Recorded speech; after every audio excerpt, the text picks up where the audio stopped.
In this video, we're going to cover 21 life-changing tips for one of the rarest MBTI personality types, the INFJ. I can basically guarantee you that out of these 21 tips, at least a handful will be life-changing for you. Number 1, don't feel guilty for who you are. You're not a freak or a misfit, and you're also not alone. As an INFJ, your mind just works a little differently than other people's minds, and this is completely normal. You're going to make decisions and come up with ideas and theories based on your own insights and intuition. You're going to see patterns in everything that others don't see, and you'll be able to apply them to various unrelated topics. You'll gather information and come to conclusions that just aren't apparent to the other people around you. You'll be able to look beyond the facts to get answers, and you'll often be right. This will freak people out, and they'll see you as different, wondering how you could come to these conclusions without hard facts. As an INFJ, you're going to have to get used to people not fully understanding you. But remember, it's just the way your mind works. There's nothing wrong with you. Number 2, don't rely on other people's feelings to know how you feel. As an INFJ, you have extroverted feeling as your second function. And this is the one you're going to use the most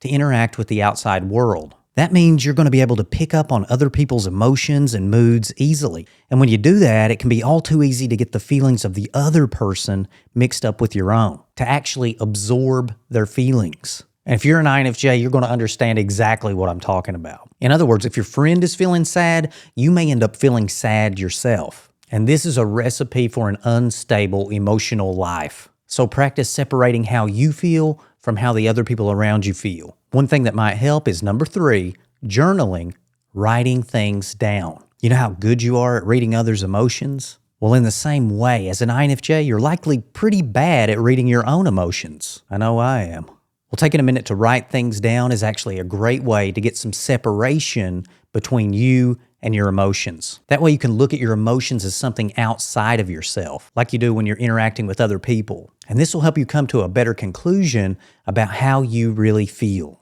Number 4, you may end up fitting in with more than one group. Whether at school or at work, you may end up fitting in and, well, not fitting in with more than one group. For example, you might fit in decently with the cool kids, but end up sitting with the nerds at lunch because you feel like you relate to them more. What ends up happening for most INFJs is that they really don't feel at home or like they truly fit in any group, yet they can use their chameleon-like skills to end up blending in just about anywhere. I heard one person describe it as fitting in, yet not belonging. It's pretty tiring, to be honest. And the solution is to find other intuitive types. Most sensors, who use their 5 senses to interact with the world, have a hard time understanding us intuitive INFJs. So stay strong and be on the lookout for people who think like you do. Number 5, being alone is good. You need to recharge. As an INFJ, you will be drained by being around people. And this is especially true with social gatherings or large groups. Now, this emotional exhaustion will have to be dealt with, or you'll end up having a meltdown, a tantrum, an outburst. In other words, something bad's going to happen. To keep this from happening, make sure you schedule some time to get away and to get alone. Sit down alone, read a book, have a cup of coffee, whatever it takes to recharge. Number 6, try not to be alone too much. I know it sounds like I'm going in completely the opposite direction with this one, but hear me out. When an INFJ is alone, they don't have to deal with all of the emotional baggage of other people. This is a great relief to us INFJs, and we can become addicted to the peace and quiet. We can start to like the fact that there's no drama around that we have to deal with. However, when we stay alone too long, we can start overthinking, we can get paranoid, and we can get depressed. So get out there and socialize a bit, and then come back in and recharge as needed. And that leads me to number 7. You must learn to say no. As INFJs, we can get sucked into some pretty bad situations by saying yes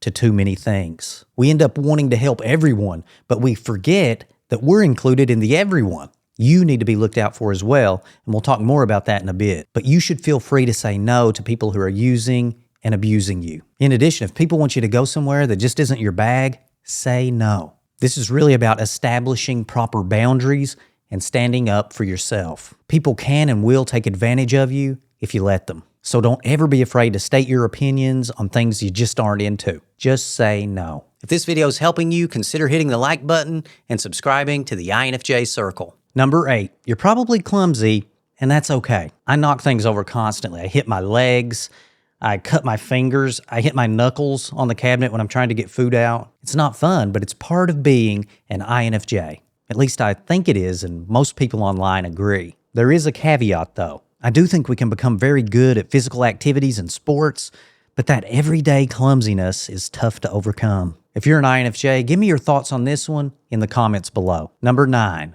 watch out for perfectionism. INFJs can really get things accomplished, and they can really get them done right. We are, however, prone to perfectionism. Sometimes done is better than perfect, and we can spend too much of our INFJ energy getting every I dotted and every T crossed to perfection. Also, look out for the tendency to make a perfect plan before you take action. I actually violated this one before I made this video. You don't need a perfect plan to get started on something, and the end product doesn't have to be perfect. And that leads me to number 10, watch out for procrastination. As we just pointed out, INFJs can procrastinate because of over-planning. We can also procrastinate because we're afraid that what we produce won't be good enough or that others might think that we did a bad job. I'm here to tell you to do your thing. Whether that's writing an article, finishing a paper, or making a presentation on PowerPoint, whatever it is, have confidence and push what others will think about it out of your mind. INFJs are great at just about everything when they set their mind to it, so I know you'll end up doing a great job. Number 11, the INFJ door slam is real and it's normal. The INFJ door slam is when an INFJ is abused or used for so long that they finally snap and completely shut a person or a group out of their lives. They slam the door on them, so to speak, and it's perfectly normal. INFJs give people many chances, but eventually they do get fed up and then they get that person out of their life. As INFJs, we need positive people who care about us in our lives. We do not need users. We do not need abusers in our lives. And since there are so many of those people out there, you're probably going to end up door slamming people from time to time. Number 12, try not to burn bridges. Most of the door slams that I've done in my life were necessary, and I stand by them. However, I have overreacted a few times. As INFJs, we need to be careful not to imagine some fantasy future out there where if we just got rid of this person, we just got rid of this job, or we just moved to another city, everything would be perfect. We are future-oriented thinkers, and we come up with some pretty good fantasies. Then we can make a sudden drastic change and end up regretting it later. Things like severing connections that could impact your future should be thought over really well before you act on them. When we do that, it's called burning bridges, and it can come back to haunt us. So I'm pro door slamming, but be careful how often and how hard you slam those doors. Number 13, take time for self-care. INFJs are future thinkers, and as a result, we can kind of space out on the present while pursuing a better future. From my experience, this means we can overwork, we can undereat,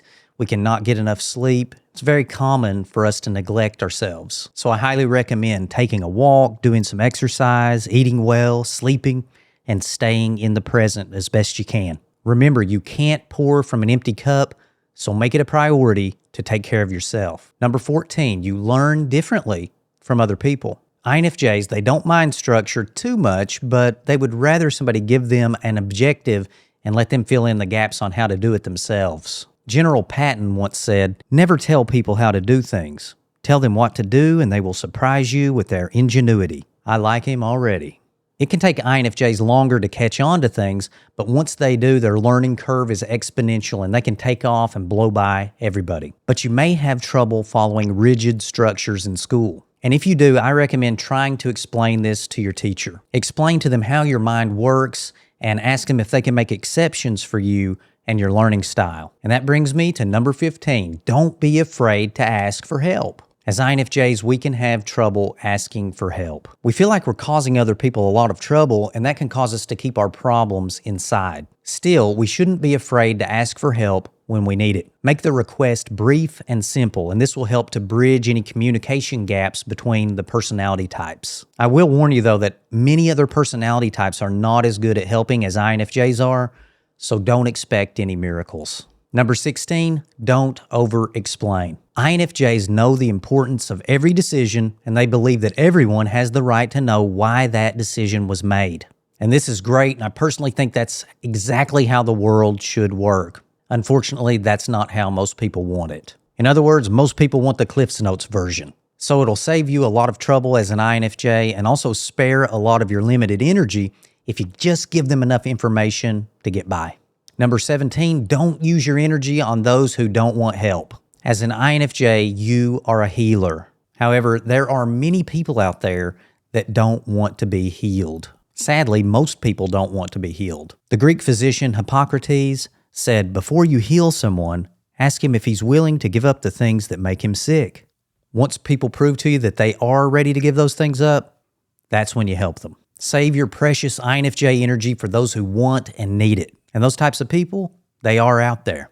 Number 18, don't share your opinion with randoms. Now, I'm aware that this may sound like the last tip, but it's actually slightly different. Sharing your opinion with random people typically doesn't work out well. And I think there's better ways for INFJs to use their energy and to help the world. So share your opinions only with those people who will appreciate them. Your friends, your family, your loved ones. And this will be very liberating for you. You won't have to waste your precious INFJ energy on these random people. Make the people prove themselves before you give them your opinions. Number 19, beware of overthinking. INFJs have a tendency to overthink everything. From the conversation you had with your friend's sister to the way you said goodbye to the barista at Starbucks, you will sit and brood over whether you did or said the right thing. As an INFJ, this is something you're always going to be prone to doing, but it's also something that you can start working on early. The fact is that you don't have to overthink. Others don't care about us. They're too busy thinking about themselves. In other words, the anxieties that we have, they're often imagined. Here's a great quote by Stoic philosopher Epictetus. Man is not worried by real problems so much as by his imagined anxieties about real problems. Many minor problems in life are not important enough to waste energy worrying about them. If you did your best, then let it go. Don't waste your precious energy on hindsight. My favorite method of doing this is to actually start thinking about something else. Instead of trying to stop thinking about the anxiety-producing thing, I start thinking about something productive or positive. Number 20, be on the lookout for narcissists. The INFJ personality type seems to attract narcissists. These are people that basically care about nothing besides themselves. Many INFJs have been used by them, and these are some of the signs you can look for to identify a narcissist. They lack empathy. They are insensitive to others. They never admit they are wrong. They act entitled, and they lack guilt over bad behavior. I have an entire video about narcissists that I'll link down in the description below, but beware of these predators. They're out there. Number 21, practice self-compassion. This is a tough one for us INFJs. Let me give you just a few tips here. Try and stay positive about yourself and the world. You're a very unique personality type, and you have a lot to offer. The world needs these skills, and the world needs you. Also, try to enjoy the things you enjoy without feeling guilt. Don't think, these things are weird because the people around me think they're weird. Who cares what the other people around you think? If you like Legos, you like Legos. If you like computers, you like computers. You just be you and be the best you that you can be. It's a lot of yous. Remember, you don't have to be perfect, and you can embrace your personality type. When you see your unique talents as a gift and not as a curse, you're going to be better able to use those talents. You are not a freak or a misfit, and there are many other INFJs out there just like you. Now, I'll tell you one thing that has really helped me as an INFJ is Stoic philosophy. And if you'd like to know 8 Stoic rules that changed my life, watch this video next.